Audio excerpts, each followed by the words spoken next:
자, 오늘 하나님 말씀은 고린도전서 10장 1절부터 13절까지 말씀입니다. 고린도전서 10장 1절부터 13절까지 말씀. 고린도전서 10장 1절부터 13절까지 말씀 우리가 같이 한 목소리로 봉독하도록 하겠습니다. 같이 읽습니다.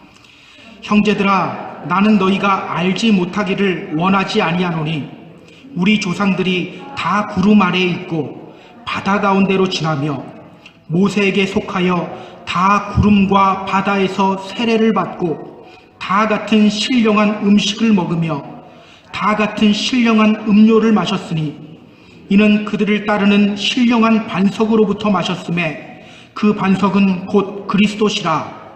그러나 그들의 다수를 하나님이 기뻐하지 아니하셨으므로 그들이 광야에서 멸망을 받았느니라.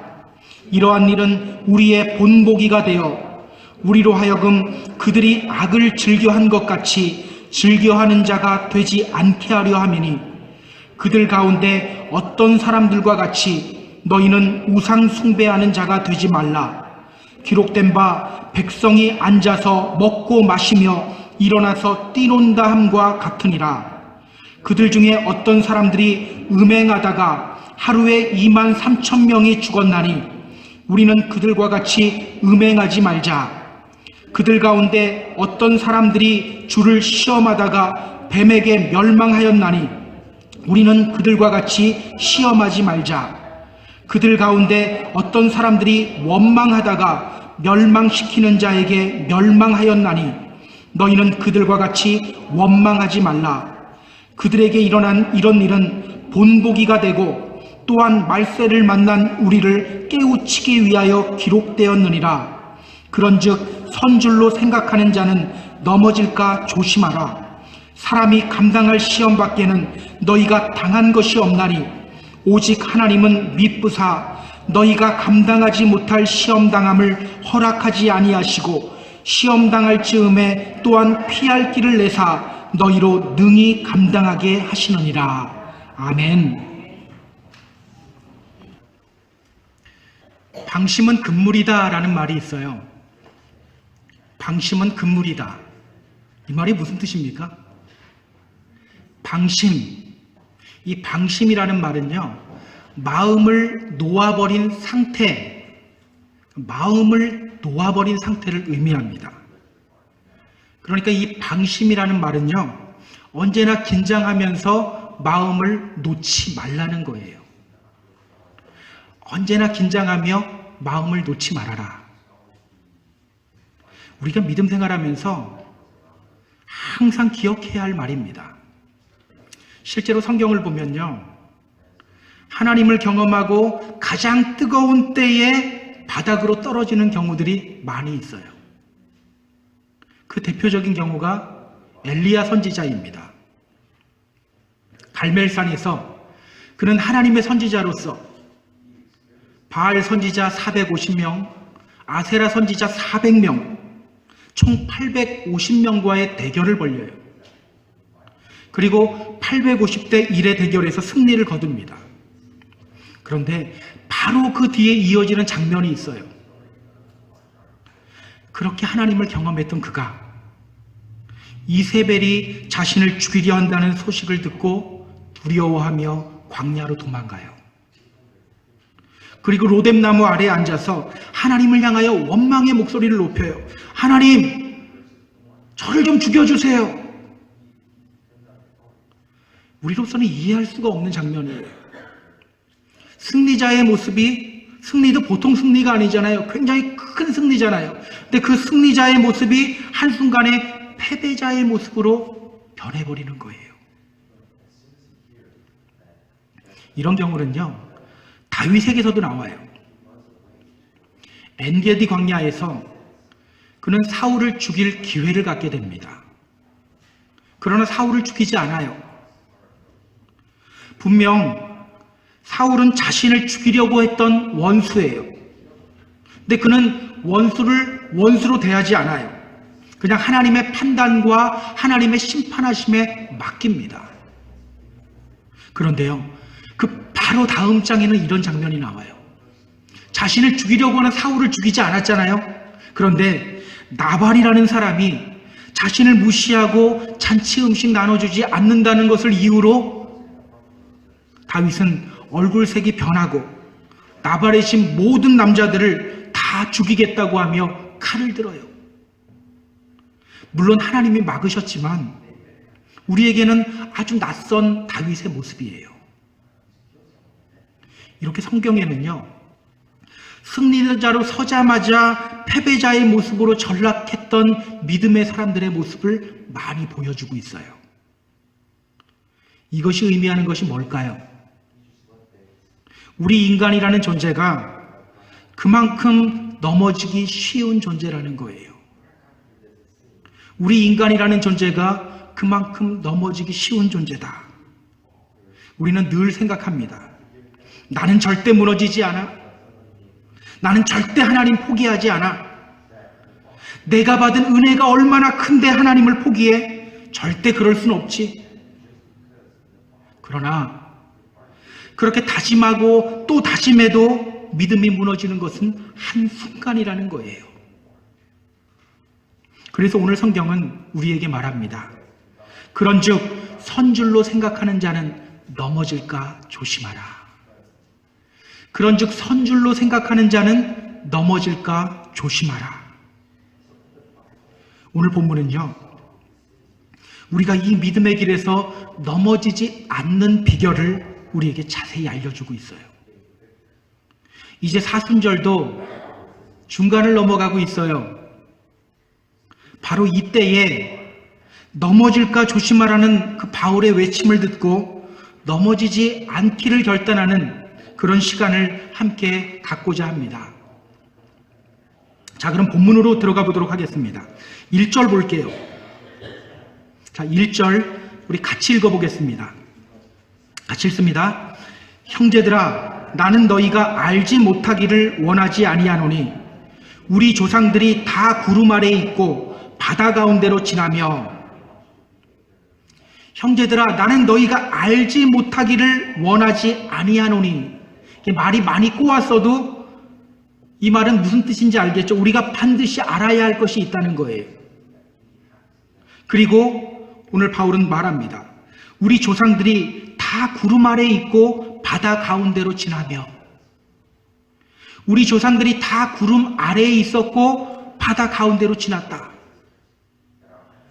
여기서 말하는 구름이 뭐를 의미할까요? 여기서 말하는 구름, 출애굽기 13장 21절 22절은 이렇게 말해요. 여호와께서 그들 앞에 가시며 낮에는 구름 기둥으로 그들의 길을 인도하시고 밤에는 불 기둥을 그들에게 비추사 낮이나 밤이나 진행하게 하시니. 애굽으로부터 나온 이스라엘 백성들은요, 사막 한가운데를 지나야 했어요. 수많은 사람들이 사막 한가운데를 행진한다는 것, 이건 자살행위나 다름없죠. 그때 하나님은 그들에게 구름 기둥을 보내주셨고 그들은 사막의 뜨거운 태양으로부터 해를 입지 않게 됩니다. 또 밤에는 무엇을 보내주셨다고 하죠? 불기둥. 사막의 밤은 매우 춥고 깜깜해요. 그러한 그들에게 하나님은 또 불기둥을 보내주셨습니다. 따라서 오늘 본문에 나오는 구름은요, 출애굽 당시 이스라엘 백성들이 보고 경험한 그 구름 기둥을 의미하는 거예요. 자, 그럼 여기서 나오는 바다는 뭐를 의미할까요? 우리 바다 한가운데로 지나갔다라 그러는데, 그럼 이 바다는 뭐를 의미할까요? 홍해를 의미하겠죠? 여러분 다 아시는 거라서 대답 안 하시는 거죠. 예, 홍해를 의미합니다. 그렇게 앞으로 나아가는 그들 앞에 홍해가 나타나요. 그리고 애굽의 바로는 이스라엘을 다시 추격하기 시작해요. 앞으로 나아갈 수도 없고 뒤로 돌아갈 수 없는 그런 상황이 돼요. 그때 하나님이 모세에게 말씀하시죠. 지팡이를 들고 손을 바다 위로 내밀어 그것이 갈라지게 하라. 이스라엘 자손이 바다 가운데서 마른 땅으로 행하리라. 그리고 모세가 바다 위로 손을 내밀자 물이 갈라지고 바다가 마른 땅이 돼요. 그렇게 이스라엘 백성들은 홍해 바다를 건너게 됩니다. 따라서 여기 나오는 바다는요, 출애굽 당시 이스라엘 백성들이 건넜던 홍해 바다를 의미하는 거예요. 자, 그렇다면 여러분, 우리 조상들이 다 구름 아래에 있었고 바다 가운데로 지났다, 이 말은 무엇을 의미합니까? 출애굽 1세대들은 이렇게 하나님의 놀라운 기적을 경험했던 사람들이었다는 거예요. 이것 경험하고 그들이 뭐 합니까? 출애굽기 15장을 보면요, 그들이 그렇게 홍해의 기적을 경험한 후에 하나님을 찬양하는 장면이 나와요. 거기에 보면 모세의 노래가 나오고 미리암의 노래들이 나와요. 그들이 노래합니다. 여호와여, 신중에 주와 같은 자가 누구니이까? 주와 같이 거룩함으로 영광스러우며 찬송할 만한 위엄이 있으며 기이한 일을 행하는 자가 누구니이까? 이렇게 그들은요, 하나님의 기적을 경험하고 하나님의 위대하심을 마음속 깊은 곳에서부터 찬양했던 사람들이에요. 하나님의 보호하심을 몸으로 직접 경험했던 사람들이에요. 그래서 오늘 본문 2절은요, 이렇게 표현해요. 모세에게 속하여 다 구름과 바다에서 세례를 받고, 그렇게 큰 기적을 경험하면서 그들은 하나님을 보게 되었고 구원의 기쁨을 경험할 수 있게 되었다는 거예요. 여러분, 출애굽 당시에 이스라엘 백성들이 경험했던 기적들, 이것뿐인가요? 아니죠. 더 있죠. 그래서 오늘 본문 3절, 4절은 계속해서 말해요. 또 같이 한번 읽어볼까요? 3절, 4절입니다. 다 같은 신령한 음식을 먹으며 다 같은 신령한 음료를 마셨으니 이는 그들을 따르는 신령한 반석으로부터 마셨음에 그 반석은 곧 그리스도시라. 여기서 말하는 신령한 음식, 이제는 좀 감이 와야 돼요. 만나, 만나를 의미해요. 여러분, 만나가 뭐죠? 하나님이 광야에서 이스라엘 백성들에게 공급해 주신 식량이에요. 출애굽한 지 한 45일 정도가 되었을 때 그들은 나올 때 애굽에서 음식들을 바리바리 싸갖고 나왔는데 그 음식들이 다 떨어져 버려요. 사막 한가운데서 음식 구할 곳이 없어요. 그렇게 굶어 죽을 수밖에 없는 그들에게 하나님이 보내주신 음식이 바로 만나예요. 여러분, 그 이름이 왜 만나인 줄 아세요? 왜 만나일까? 맛이 나서 만나일까요? 그건 아니죠. 사람들이 그것을 보고 물어요. 이것이 무엇이냐? 그래서 만나가 된 거예요. 만나라는 말이 이것이 무엇이냐? What is it? 이런 뜻이에요. 사막 한가운데서 식량이 나는 걸 보면서 그들도 신기했던 거예요. 그렇다면 신령한 음료는 뭘까요? 반석의 물. 맞아요. 하나님이 그들에게 공급해 주신 물을 의미해요. 이스라엘 백성들이 광야에서 물이 없을 때 하나님은 그들에게 마실 물을 공급해 주셔요. 마라의 쓴 물을 단물로 바꿔주시죠. 또 르비딤에서는 물이 없을 때 반석을 치게 함으로써 반수에서 생수가 솟아나오게 만들어요. 따라서 다 같은 신령한 음식을 먹으며 다 같은 신령한 음료를 마셨으니, 이 말은요, 광야 한가운데서 이스라엘 백성들이 경험했던 하나님의 인도하심과 하나님의 공급하심, 이것을 의미하는 거예요.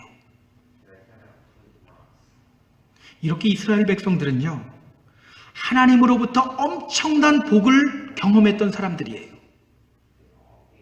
성경에서 하나님 기적을 가장 많이 보고 경험한 사람들, 바로 출애굽 1세대 사람들이에요. 그들만큼 하나님의 기적을 많이 봤던 사람이 없어요. 그렇게 그들은 하나님의 백성이 되었고 하나님이 얼마나 위대하신 분인지를 직접 보고 경험했던 사람들이에요. 자, 그런데 우리가 이제 주목해야 될 부분이 있어요. 5절입니다. 5절. 자, 우리 똑같이 읽어보겠습니다. 읽습니다. 그러나 그들의 다수를 하나님이 기뻐하지 아니하셨으므로 그들이 광야에서 멸망을 받았느니라. 그러나 그들의 다수를 하나님이 기뻐하지 아니하셨으므로 그들이 광야에서 멸망을 받았느니라. 이게 무슨 말입니까? 그럼에도 불구하고 그들은 광야에서 멸망받았다는 거예요. 놀라운 경험들을 하고 놀라운 고백들을 했지만 그럼에도 불구하고 그들은 광야에서 다 죽었다는 거예요. 그러니까 오늘 본문에서 바울이 1절에서 처음에 이렇게 시작하죠. 형제들아, 나는 너희가 알지 못하기를 원하지 아니하노니, 즉 너희가 반드시 알아야 할 것이 있다라고 하는데, 이게 뭐냐면요, 너희도 예수 믿으면 이렇게 복받을 수 있어, 이건 말하기 위함이 아니라는 거예요. 그렇게 이스라엘 백성들이 많은 복을 받고 구름 기둥과 불 기둥을 경험하고 홍해가 갈라지는 것을 경험하고 만나와 물을 공급하시는 하나님을 경험했지만 그럼에도 불구하고 그들은 넘어졌다는 거예요. 이것 반드시 알으라는 거예요. 그렇게 많은 복을 경험하고 그렇게 하나님을 찬양했지만 결국 그들은 넘어졌다. 민수기 1장을 보면요, 출애굽한 지 1년 후에 이스라엘 자손의 수가 얼마나 많은지를 숫자를 세는 장면이 나와요. 민수기 1장 46절은 이렇게 말해요. 계수된 총계는 60만 3,550명이었더라. 60만 3,550명. 이 숫자는요, 20세 이상 전쟁을 할 수 있는 사람들의 남자의 숫자를 말하는 거예요. 자, 그렇다면 출애굽 당시에 이스라엘 자손의 수가 얼마나 됐을까요? 비슷했겠죠? 대략 200만 명이 넘었던 것으로 추정을 해요. 그런데 그렇게 많은 사람들이 다 광야에서 어떻게 됐다고요? 죽었다고 말하는 거예요. 가나안 땅을 목표로 나왔는데 가나안 땅을 밟지 못했다라는 거예요. 우리가 다시 생각해보면 천국을 목표로 신앙생활을 하는데 천국을 가지 못했다라는 거예요. 딱 두 사람만 가나안 땅 밟았죠. 누가 밟았습니까? 여호수아 또 갈렙. 여호수아 갈렙 두 명이에요. 200만 명이 나왔는데 두 명이 가나안 땅을 밟았다는 거예요. 200만 명이 가나안 땅을 목표로 해서 나왔는데 광야가 목표는 아니었잖아요. 가나안을 목표로 나왔는데 2명만 들어갔다는 거예요. 바로 이것을 기억해야 한다고 오늘 성경이 말하는 겁니다. 6절은 말해요. 이러한 일은 우리의 본보기가 되어 우리로 하여금 그들이 악을 즐겨한 것 같이 즐겨하는 자가 되지 않게 하려 함이니, 출애굽 1세대들에게 일어났던 그 일이 오늘 우리들에게 본보기가 되어야 한다는 겁니다. 그것 보며 우리가 깨달아야 한다는 거예요. 그것이 무엇입니까? 확고한 자도 넘어진다. 아무리 내가 기적을 경험하고 내 입에서부터 하나님의 위대하심을 찬양하고 있더라도 나는 언제 넘어질지 모르는 존재다. 이것을 기억해야 한다는 거예요. 신앙인들이 많이 하는 착각이 있어요. 자신은 넘어지지 않는다고 생각해요. 다른 사람은 넘어져도 자기는 괜찮을 거라고 생각해요. 내가 비록 지금은 말씀 안에 있지 않지만 나는 그래도 주님을 향한 내 믿음 변하지 않아. 내가 비록 지금은 기도하며 하나님의 음성을 듣지 않고 있지만 그래도 주님을 향한 내 사랑은 변하지 않아. 절대 변하지 않아. 그렇게 착각해요. 과연 그럴까요? 여러분, 바울은요, 우리처럼 말하지 않았어요. 우리는 내가 과거에 받은 은혜가 크니까 하나님 변하지 않을 거라고 생각해요. 그런데 바울은 그렇게 고백하지 않아요. 빌립보서 3장 12절에서 그는 이렇게 고백해요. 잘 들어보세요. 내가 이미 얻었다 함도 아니요 온전히 이루었다 함도 아니라 오직 내가 그리스도 예수께 잡힌 바 된 그것을 잡으려고 달려가노라. 내가 이미 얻었다 함도 아니요 온전히 이루었다 함도 아니라 오직 내가 그리스도 예수께 잡힌 바 된 그것을 잡으려고 달려가노라. 여러분, 바울 정도면 내 믿음 이 정도야, 내 믿음 좀 본받아봐, 자랑할 만하지 않습니까? 그래도 바울 정도인데요. 그런데 그는 이렇게 말하는 거예요. 나는 아직 얻지 못했습니다. 나는 온전히 이룬 것이 하나도 없습니다. 그냥 달려갈 뿐입니다. 자신의 믿음이 어느 정도에 올랐다라고 말하지 않아요. 그냥 달릴 뿐이라고 말해요. 그런데 오늘 우리는 그냥 퍼질러 앉아 있으면서 이렇게 말하는 거예요. 그래도 나는 주님을 믿어. 그래도 주님을 향한 내 사랑은 절대 변하지 않아. 이런 근거 없는 자신감을 막 남발하고 있는 거예요. 오늘 우리는 이 바울의 선포, 오직 내가 그리스도 예수께 잡힌 바 된 그것을 잡으려고 달려가노라, 이 말을 주목해야 돼요. 여러분, 자전거가 넘어지지 않고 서 있는 비결은 뭡니까? 앞으로 굴러가야죠. 바퀴가 계속해서 앞으로 굴러가야지 서 있는 거예요. 아무리 좋은 자전거라도 바퀴가 멈춰 있으면 옆으로 쓰러지게 돼요. 마찬가지입니다. 우리 믿음이 굳건히 서 있는 비결은요, 끊임없이 앞으로 나아갈 때예요. 말씀과 기도 안에서 끊임없이 다듬어지고 있을 때, 그때 내 믿음이 서게 되는 거예요. 오늘 여러분은 어떻습니까? 지금 사순절 중간이 지나가고 있어요. 달리고 있나요? 주님의 이름으로 부탁드립니다. 믿음의 경주, 믿음의 레이스 선, 그 라인 안으로 빨리 들어오시기 바랍니다. 그리고 말씀 안에서 기도하며 다시 달리시기 바랍니다. 내가 지금까지 하나님을 얼마나 사랑하고 하나님을 향해서 얼마나 내가 헌신해 왔는가, 이거 정말 중요하지 않아요. 정말 중요한 것은 뭡니까? 나는 지금 달리고 있는가? 나는 지금 달리고 있는가? 이것이 훨씬 중요한 거예요. 이렇게 넘어지지 않고 끝까지 이 믿음의 길을 달려나가시는 저와 여러분 모두 되기를 주님의 이름으로 부탁드립니다. 자, 그렇다면 여러분, 넘어지지 않고 굴러가기 위해서 오늘 우리가 기억해야 할 것이 뭘까요? 우리는 그러면 나도 구르고 싶어요. 나도 앞으로 가고 싶어요. 근데 막는 누군가가 있는 걸 어떻게 합니까? 그러잖아요.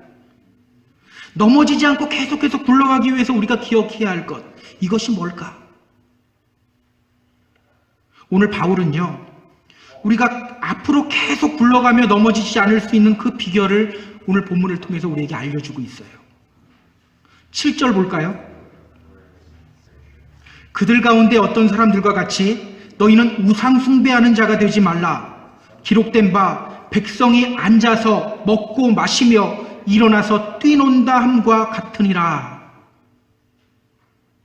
우리가 넘어지지 않기 위해서 기억해야 할 것이 무엇이라고 말하죠? 우상 숭배하지 말라. 우상 숭배하지 말자. 여러분, 우상 숭배가 뭡니까? 우상 숭배가 뭐죠? 우리가 이렇게 있다가 갑자기 절에 가 있으면 우상 숭배하는 건가요? 이것은 우리가 좀 얕게 우상 숭배를 해석하는 건 것 같아요. 오늘 성경은요, 이렇게 말해요. 계속해서 이렇게 말해요. 기록된 바 백성이 앉아서 먹고 마시며 일어나서 뛰논다 함과 같으니라. 백성이 앉아서 먹고 마시며 일어나서 뛰논다 함과 같으니라. 여러분, 이것은 어떤 장면을 연상시키죠? 백성이 앉아서 먹고 마시며 일어나서 뛰논다 함과 같으니라. 이것이 연상시키는 장면이 있어요. 출애굽기 32장 6절 말씀을 연상시키는 거예요. 출애굽기 32장 6절은 이렇게 말해요. 그들이 일찍이 일어나 번제를 드리며 화목제를 드리고 백성이 앉아서 먹고 마시며 일어나서 뛰놀더라. 이게 어떤 장면이냐면요, 모세가 십계명 돌판을 받기 위해서 시내산으로 올라가요.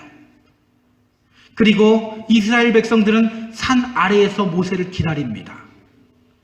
근데 모세가 내려오는 시간이 늦어져요. 그러자 그들은 불안해지기 시작합니다.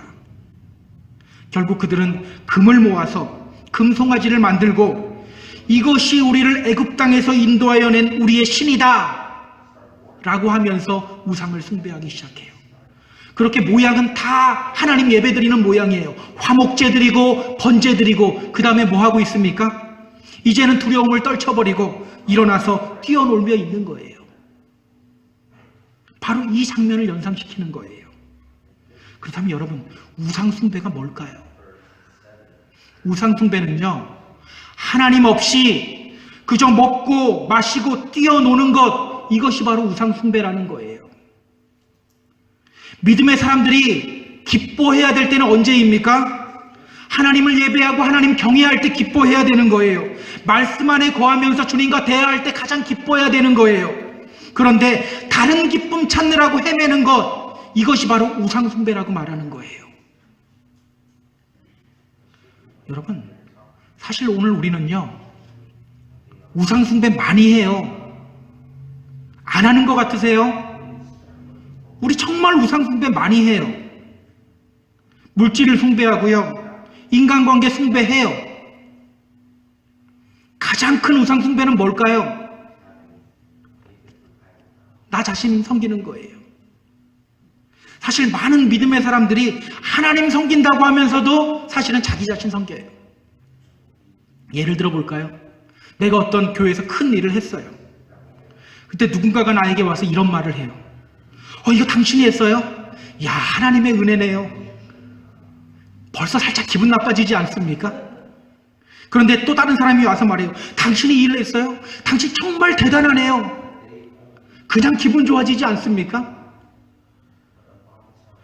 전자는요, 첫 번째 말은 다 하나님의 은혜네요 그러면 꼭 나 무시하는 것 같아요. 내 노력을 하찮게 대하는 것 같아요. 그런데 야, 당신 정말 대단하네요 그러면 내 노력과 내 열심, 내가 얼마나 괜찮은 사람인지 알아주는 것 같아요. 너무 기분 좋아져요.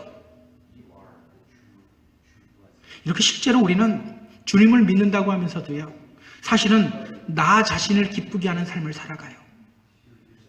그렇기 때문에 결국은 넘어지게 되는 거라고 오늘 성경이 말하는 거예요. 나 자신을, 하나님을 기쁘게 하는 삶을 살아가는 것이 아니라 그때그때 내 기분 따라 나를 그냥 기쁘게 하는 삶, 그 삶 살아가기 때문에 넘어지게 된다라고 말하는 겁니다. 오늘 성경은요, 우리가 또 넘어지지 않기 위해서 조심할 것을 또 이야기해요. 8절 한번 볼까요? 그들 중에 어떤 사람이 음행하다가 하루에 23,000명이 죽었나니 우리는 그들과 같이 음행하지 말자. 우리가 넘어지지 않기 위해서 또 기억해야 할 것이 뭐라고 말합니까? 음행하지 말자. 음행하지 말자. 오늘 바울은요, 이스라엘 사람들이 음행하다가 하루에 23,000명이 죽게 된 사건을 여기에 기록하고 있어요. 민수기 25장에 나오는 사건이죠. 모압 왕 발락은 이스라엘이 자기 땅을 지나가는 것조차도 싫어했어요. 그래서 발람이라는 사람을 불러와서 돈을 주고 이스라엘을 저주하게 만들어요. 자기 계획대로 되지 않죠. 그러자 그는 이스라엘 남자들을 자신의 신을 예배하는 장소로 초대해요. 그들이 바알을 향해 예배하는 방식은요, 집단 성행위예요. 그렇게 이스라엘 남자들은 모압 여자들과 음행을 합니다. 그 결과 수많은 사람들이 죽게 돼요. 바로 그 사건을 언급하면서 오늘 바울은 음행하지 말 것을 말하고 있는 겁니다. 여러분, 왜 바울이 고린도 교인들에게 음행하지 말 것을 이야기하고 있을까요? 당시 고린도 교회는요, 음란한 문화가 많았어요. 실제로 고린도에는 아프로디테라는 이 신전이 있었는데 한때 여사제가 1000명이 넘었어요. 이 여사제는 그냥 여사제를 의미하는 것이 아니에요. 선지자를 의미하는 것이 아니에요. 성전 안에서 하나님을 예배하기 위해서 남자들과 몸을 섞는 그런 사람들을 이야기하는 거예요. 결국 음란은 무엇과 연관되어 있죠? 음란은 다 우상숭배와 연관되어 있어요. 자, 우상숭배가 뭐였죠? 하나님을 기쁘게 하는 삶이 아니라 나를 기쁘게 하는 삶을 살아가는 것. 하나님을 기쁘게 하는 삶이 아니라 다른 것들을 통하여 기쁨을 누리는 삶을 살아가고 나의 기쁨을 위해 살아가다 보니까 가장 침투하기 쉬운 것이 바로 음란이라는 거예요. 거기에 빠지게 된다는 거예요. 여러분, 오늘 우리 시대 보세요. 음란한 문화들이 얼마나 많습니까? 음란에 빠지면 결국 넘어지게 된다는 사실을 우리는 기억해야 합니다. 여러분, 다시 한번 말씀드립니다. 하나님으로 말미암은 기쁨이 가장 최고의 기쁨이 되어야 합니다. 그 기쁨을 추구하고 간절히 바랄 때 우리는 넘어지지 않고 이 믿음의 길을 끝까지 걸어갈 수 있게 되는 거예요. 자, 9절도 볼까요? 우리가 넘어지지 않기 위해서 조심해야 될 것을 또 말합니다. 그들 가운데 어떤 사람들이 주를 시험하다가 뱀에게 멸망하였나니 우리는 그들과 같이 시험하지 말자. 우리가 넘어지지 않기 위해서 또 조심해야 될 거 뭐죠? 세 번째, 하나님을 시험하지 말자. 하나님을 시험하지 말자. 오늘 바울은요, 민수기 21장에 나오는 놋뱀 사건을 또 언급해요. 오늘 고린도전서 10장 잠깐 절을 보면서 짧은 절을 보면서 구약을 너무 많이 인용하죠. 근데 다 구약에 있는 이야기를 지금 하고 있기 때문이에요. 오늘은 민수기 또 21장에 나오는 놋뱀 사건을 바울이 또 언급합니다. 그들이 광야에서 불뱀에 물려 죽게 되었을 때 모세가 하나님께 기도하죠. 그리고 하나님은 놋뱀을 만들어서 장대 위에 달아 놓으라고 해요. 놋뱀을 쳐다보기만 하면 살게 될 거라고 말합니다. 쳐다보지 않은 사람들은 어떻게 됐을까요? 당연히 죽었겠죠. 그들이 쳐다보지 않은 이유가 뭘까요? 의심이겠죠. 저 놋뱀이 뭐라고 저걸 봐. 나 그거 볼 시간이 있으면 약촉해러 다닐래. 이러다가 죽었다는 거예요. 그렇다면 여러분, 하나님을 시험하는 것, 이것이 무엇을 의미합니까? 하나님 시험하는 것은요, 하나님을 의심하면서 순종하지 않는 것, 이것이 바로 하나님 시험하는 거예요. 하나님이 우리를 지켜주시고 인도하시겠다고 하는데 그 말씀 믿지 못하고 내 생각과 내 계획대로 살아가는 것, 이것이 바로 하나님 시험하는 거예요. 하나님이 복 주시겠다고 하는데 그것 믿지 못하고 내가 내 복 쟁취하려고 살아가는 것, 이것이 바로 하나님 시험하는 거라는 거예요. 우리는 종종 하나님을 향하여 이렇게 말해요. 하나님, 왜 자꾸 나를 시험합니까?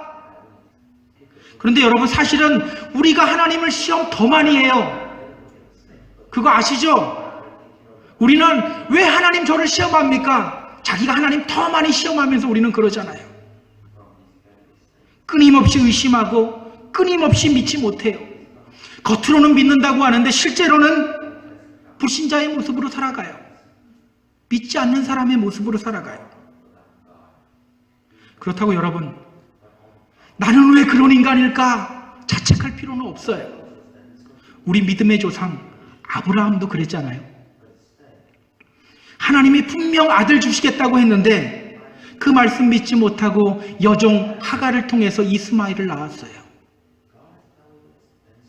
그렇다면 여러분, 오늘 우리에게 필요한 것이 뭘까요? 어쩔 수 없어요. 끊임없이 기도하며 나의 생각과 나의 감정을 십자가에 못 박아버리고 주님을 신뢰할 수 있는 용기를 달라고 기도하는 수밖에 없어요. 이제는 의심하지 말아야지. 그런다고 의심이 안 되나요? 의심은요, 우리 결심의 문제가 아니에요. 하나님께 끊임없이 구해야 되는 거예요. 의심하지 않게 해달라고. 문제는 구하지 않기 때문에 일어나는 거예요. 여러분 기억하세요. 구하면 주님이 우리에게 주님을 신뢰할 수 있는 넉넉한 마음, 허락하여 주십니다. 구하지 않아서 문제인 거예요. 그때 우리는 또 바울과 같이 고백할 수 있게 되는 거예요. 그러나 이 모든 일에 우리를 사랑하시는 이로 말미암아 우리가 넉넉히 이기느니라. 우리가 넉넉히 이기느니라. 우리도 이 고백할 수 있게 되는 거예요. 자, 우리 또 10절 볼까요? 우리가 또 넘어지지 않기 위해서 기억해야 할 것이 있어요. 그들 가운데 어떤 사람들이 원망하다가 멸망시키는 자에게 멸망하였나니 너희는 그들과 같이 원망하지 말라. 우리가 또 넘어지지 않기 위해서 기억해야 될 것이 뭐죠? 원망하지 말라. 원망하지 마라. 여러분, 출애굽 1세대가 가나안 땅에 들어가지 못하고 넘어진 이유가 뭡니까? 원망과 불평 때문이었어요. 그들이 불뱀에 물렸던 이유도 원망 때문이었죠. 가나안 땅을 가던 중에 홍해 길을 따라서 에돔 땅으로 우회해서 가자 이들은 불평하기 시작해요. 원망하기 시작해요. 어찌하여 우리를 애굽에서 인도해내서 이 광야에서 죽게 하는가? 이곳에는 먹을 것도 없고 물도 없다. 우리 마음이 이 하찮은 음식을 싫어하노라. 이 원망하다 보니까 나중에는 어떤 원망을 합니까? 하나님이 공급해 주시는 그 만나를 향해서 이렇게 말하는 거예요. 우리 마음이 이 하찮은 음식을 싫어하노라. 하찮은 음식 싫어한대요. 하나님의 공급하심이 하찮은 것이 되어버린 거예요. 여러분 기억하세요. 원망은요, 우리로 하여금 믿음 생활을 온전히 할 수 없게 만들어요. 빌립보서 2장 14절, 15절, 16절은 이렇게 말하고 있어요. 여러분 잘 들어보세요. 모든 일을 원망과 시비가 없이 하라. 자, 원망하지 말라고 말했죠. 이제 그 다음을 잘 들어야 됩니다. 원망하지 않을 때 우리에게 어떤 일이 일어나는지를 말하고 있어요. 이는 너희가 흠이 없고 순전하여 어그러지고 거스르는 세대 가운데서 하나님의 흠없는 자녀로 세상에서 그들 가운데 빛들로 나타내며 생명의 말씀을 밝혀 나의 다름질이 헛되지 아니하고 수고도 헛되지 아니하므로 그리스도의 날에 내가 자랑할 것이 있게 하려 함이라. 원망하지 않을 때 온전해진다고 말하죠. 원망하지 않을 때 빛의 자녀가 된다고 말하죠. 원망하지 않을 때 이 믿음의 경주 끝까지 걸어갈 수 있게 된다고 말하는 거예요. 이렇게 중요한 거라는 거예요. 열심히 예배하고도 원망하면 뭡니까? 빛의 자녀가 아니라고 말해요. 여러분, 오늘 바울은요, 이 믿음의 길에서 넘어지지 않는 비결을 총 몇 가지를 이야기했죠? 4가지를 이야기했어요. 잠시 정리해 볼까요? 우리가 끊임없이 앞으로 나아가며 넘어지지 않기 위해서 우리가 기억해야 할 것이 무엇입니까? 첫째, 우상 숭배하지 말아라. 둘째, 음행하지 말아라. 셋째, 하나님 시험하지 말아라. 넷째, 원망하지 말아라. 여러분, 이것들을 가만히 한번 살펴보세요. 우리를 넘어지게 하는 것들, 큰 문제 때문에 넘어집니까? 그렇지 않죠. 사실은 작은 문제들 때문에 넘어져요. 우리는 모두 타이타닉호의 침몰 사건을 다 알고 있어요.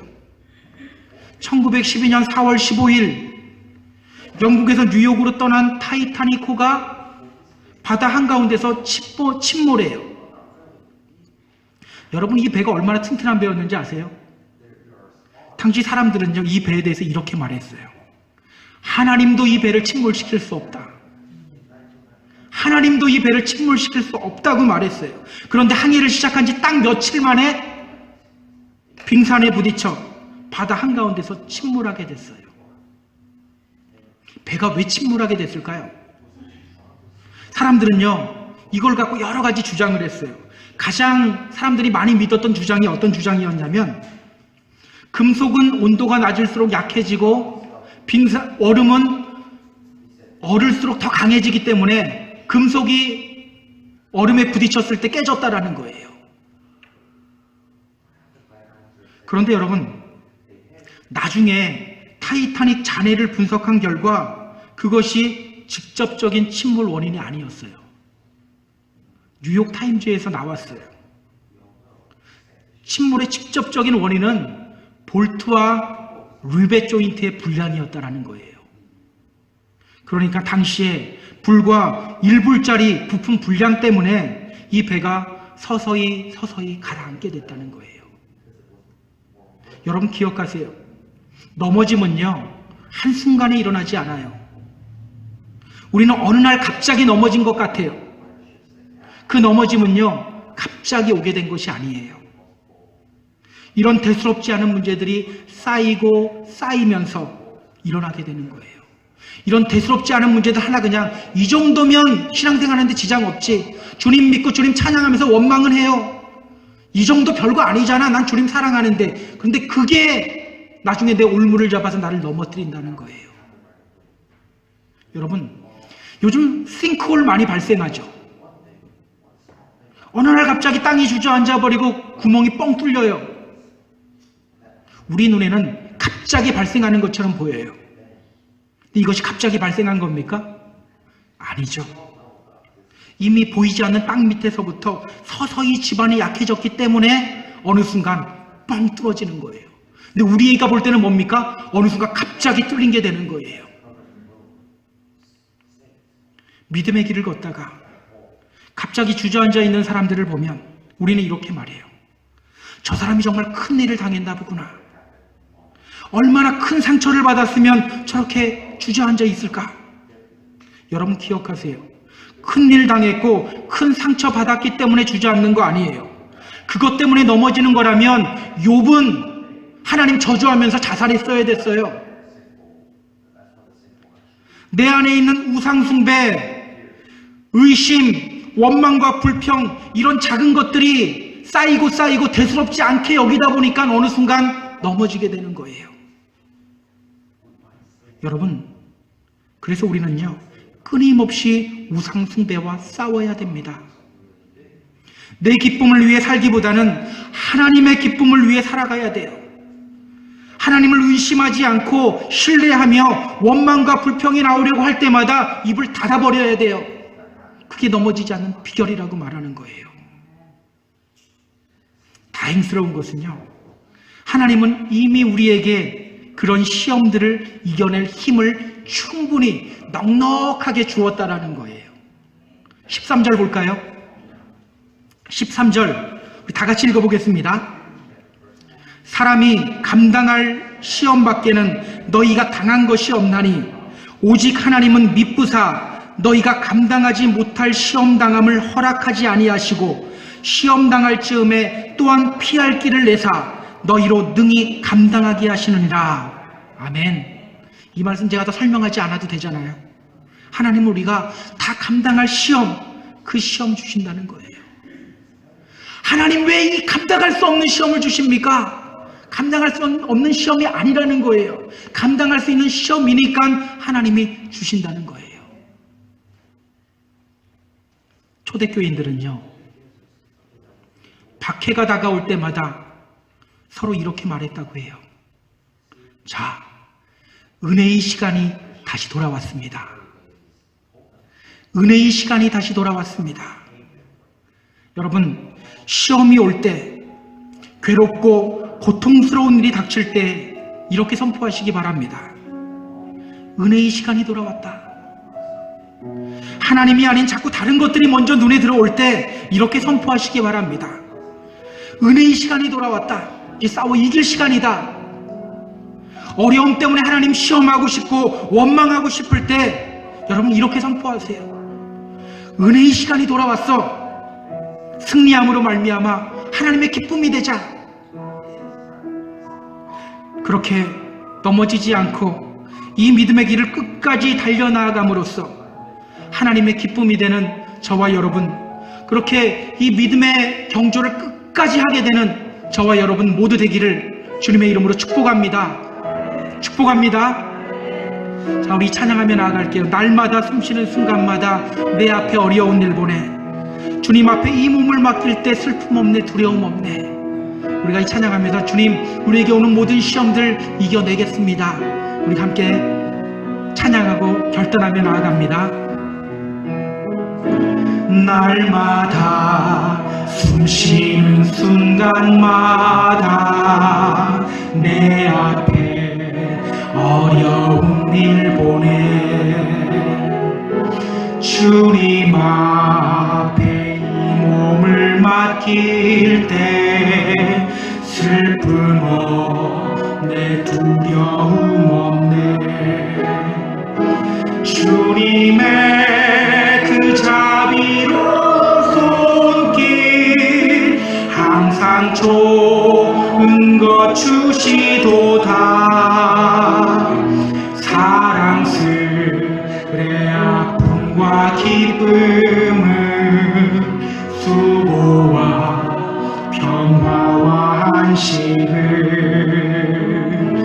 날마다 주님 내 곁에 계셔 자비로 날 감싸주시네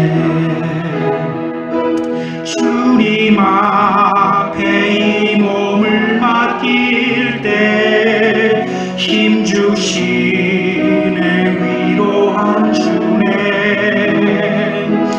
어린 나를 품에 안으시사 항상 평안함 주시도다 내가 살아 숨을 쉬는 동안 살피신다 약속하셨네 인생의 어려운 순간마다 주의 약속 생각해보네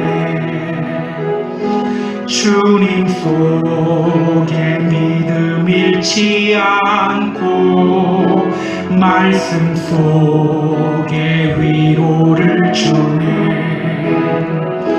주님의 도우심 바라보며 모든 어려움 이기도다 흘러가는 순간순간마다 주님 약속 새겨봅니다. 자, 우리 음악 계속해 주시고 우리 함께 기도하며 나아갈게요. 우리 기도할 때 그런즉 선질로 생각하는 자는 넘어질까 조심하라라고 말씀했어요. 근데 우리는 언제 우리가 넘어질지 모르는 존재예요.